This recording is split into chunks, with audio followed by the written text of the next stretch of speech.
Assalamualaikum warahmatullahi wabarakatuh. Perkenalkan, nama saya Mutia Amalia dari kelompok 6 kelas 10B OTKP.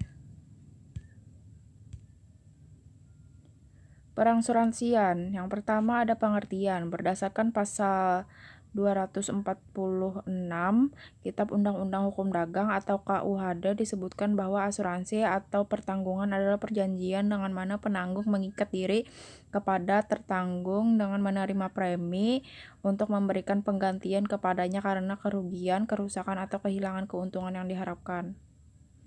Yang kedua ada fungsi asuransi. Fungsi asuransi terbagi menjadi dua, yaitu yang pertama, fungsi utama asuransi adalah mengalihkan atau membagikan resiko dan pengumpulan dana. Yang kedua, fungsi sekunder asuransi antara lain mendorong pertumbuhan usaha, adanya keamanan sehingga tertanggung dapat berkonsentrasi pada usahanya. Yang ketiga, ada peran asuransi antara lain memberikan kenyamanan, menghasilkan sumber dana, dan mendorong pertumbuhan ekonomi. Yang keempat, ada jenis asuransi. Jenis asuransi menurut Umi Karomah dalam Sigma 2011, asuransi dapat dibedakan menjadi dua, yaitu yang pertama, dari sifatnya, asuransi terbagi menjadi dua, yakni asuransi sosial atau wajib dan asuransi sukarela. Yang kedua, dari segi objek dan bidang usahanya, asuransi terbagi menjadi asuransi perorangan, individu, umum, perusahaan reasuransi umum, dan perusahaan asuransi sosial. Yang kelima, ada prinsip kegiatan usaha asuransi. Terdapat 6 dasar prinsip yang harus dipenuhi, yakni yang pertama, insurable interest atau kepentingan yang dapat diasuransikan. Yang kedua, utmost good faith atau sama dengan iktikat baik. Yang ketiga, proximate cause atau penyebab dominan. Yang keempat, indemnity atau kerugian. Yang kelima, subrogation atau subrogasi. Yang keenam atau yang terakhir, ada produk asuransi. Ada beberapa jenis produk asuransi, yaitu asuransi jiwa, asuransi kesehatan, asuransi kendaraan, asuransi pendidikan, dan asuransi properti.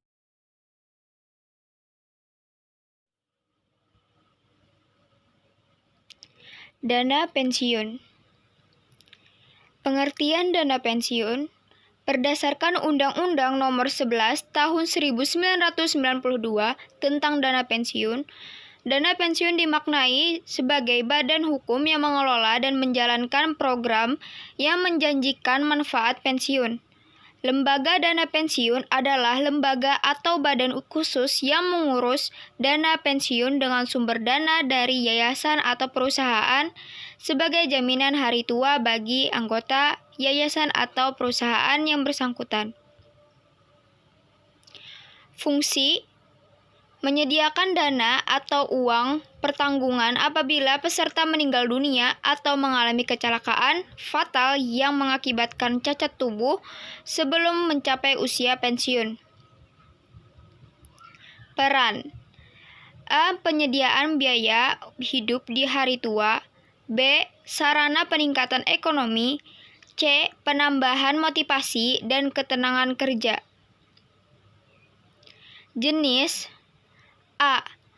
Dana pensiun pemberi kerja DPPK untuk mempekerjakan pegawai. B. Dana pensiun lembaga keuangan DPLK untuk menyelenggarakan program pensiun iuran pasti bagi masyarakat umum.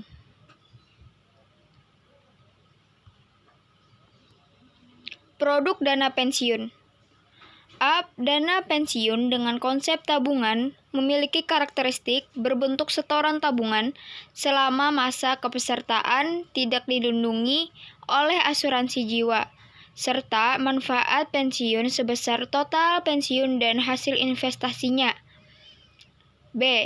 Dana pensiun yang ditambah asuransi jiwa memiliki karakteristik berbentuk setoran tabungan selama masa kepesertaan, dilindungi asuransi jiwa, serta manfaat asuransi apabila peserta meninggal dunia sebelum memasuki masa pensiun, atau total iuran hasil investasi apabila telah memasuki masa usia pensiun.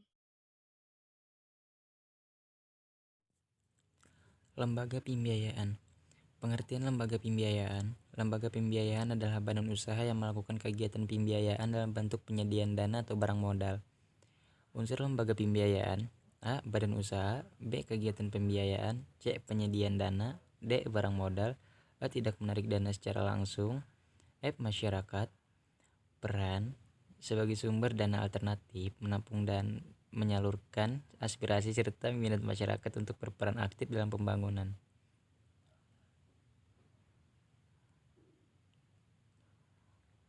Jenis lembaga pembiayaan: A. Perusahaan pembiayaan, yakni badan usaha yang khusus didirikan untuk melakukan sewa guna usaha, anjak piutang pembiayaan konsumen, dan usaha kredit.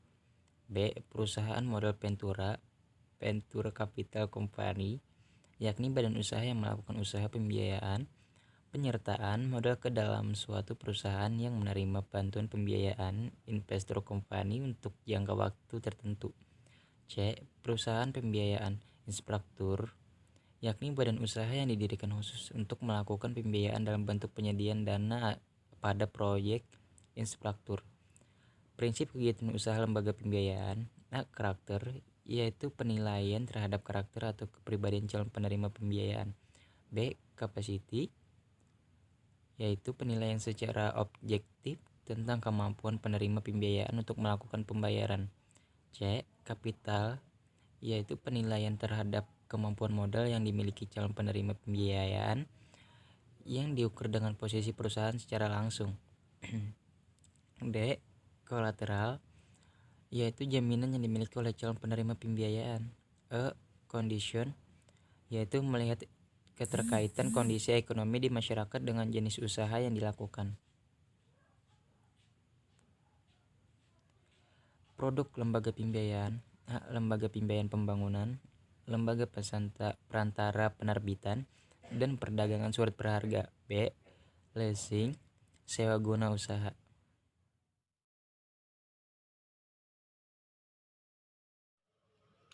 Pegadaian. Pengertian pegadaian, menurut Kitab Undang-Undang Hukum Perdata pada 1150, gadai adalah hak yang diperoleh seseorang yang mempunyai piutang atas suatu barang bergerak.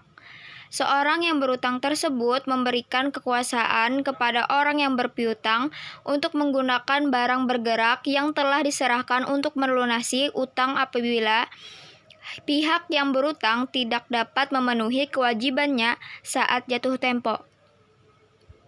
Perusahaan Umum Pegadaian Kin Persero adalah satu-satunya badan usaha di Indonesia yang secara resmi mempunyai izin untuk melaksanakan kegiatan lembaga keuangan berupa pembiayaan dalam bentuk penyaluran dana ke masyarakat atas dasar hukum gadai.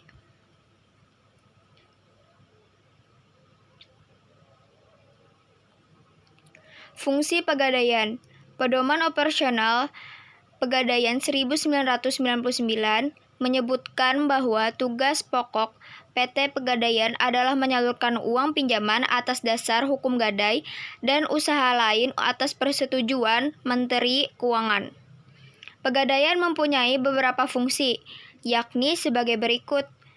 1. Mengelola penyaluran uang pinjaman atas dasar hukum gadai dengan cara cepat, mudah, dan aman. 2. Menciptakan dan mengembangkan usaha-usaha lain yang menguntungkan bagi masyarakat ataupun perusahaan. 3. Mengelola keuangan, perlengkapan, kepegawaian, dan diklat. 4. Mengelola organisasi, tata kerja, dan tata laksana. 5. Melakukan penelitian dan pengembangan. 6. Mengawasi pengelolaan perusahaan. Peran Pegadaian. Kontribusi Pegadaian terlihat dari layanan keuangan jasa pembiayaan, yakni Pegadaian turut menyediakan pembiayaan melalui sistem gadai. Jenis pembiayaan ini membantu masyarakat dalam memenuhi kebutuhan dana tunai secara cepat, mudah, dan dengan administrasi sederhana.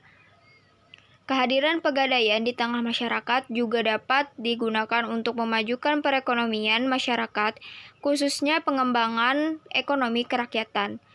Ciri khas ekonomi kerakyatan adalah adanya usaha berskala kecil dan menengah atau UKM. Jenis pegadaian. Pegadaian dibedakan atas pegadaian konvensional dan pegadaian syariah. Pegadaian konvensional adalah suatu lembaga pemerintah yang memberikan uang pinjaman kepada nasabah atas dasar hukum gadai. Sedangkan pegadaian syariah adalah suatu lembaga keuangan yang dari pegadaian yang memberikan uang pinjaman kepada nasabah sesuai dengan prinsip syariah Islam. Prinsip kegiatan usaha pegadaian. A. Penghimpunan dana. Dana yang diperlukan PT Pegadaian untuk melakukan kegiatan usahanya berasal dari pinjaman jangka pendek dari pihak lainnya, penerbitan obligasi, dan modal sendiri. B. Penggunaan dana. Dana yang berhasil dihimpun kemudian digunakan untuk mendanai kegiatan usaha PT Pegadaian. Dana tersebut digunakan untuk hal-hal sebagai berikut. 1. Uang kas dan likuid lain. 2. Pembelian dan pegadaian bermacam bentuk aktiva, tetap, dan inventaris. 3. Pendanaan kegiatan operasional. 4. Penyaluran dana. 5. Investasi lain. Produk pegadaian. Produk dan jasa yang ditawarkan PT Pegadaian antara lain sebagai berikut. A. Pemberian pinjaman atas dasar hukum gadai, yaitu atas dasar penyerahan barang bergerak oleh penerima pinjaman. B. Penaksiran nilai barang. C. Penitipan barang. D. Jasa lain, seperti kredit kepada pegawai dengan penghasilan tetap dan gold counter atau penjualan emas.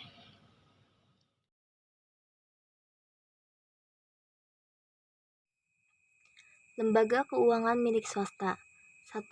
Lembaga keuangan bank milik swasta yaitu Bank Sentral Asia (BCA), Bank Mega, Bank Umum Koperasi Indonesia (Bukopin).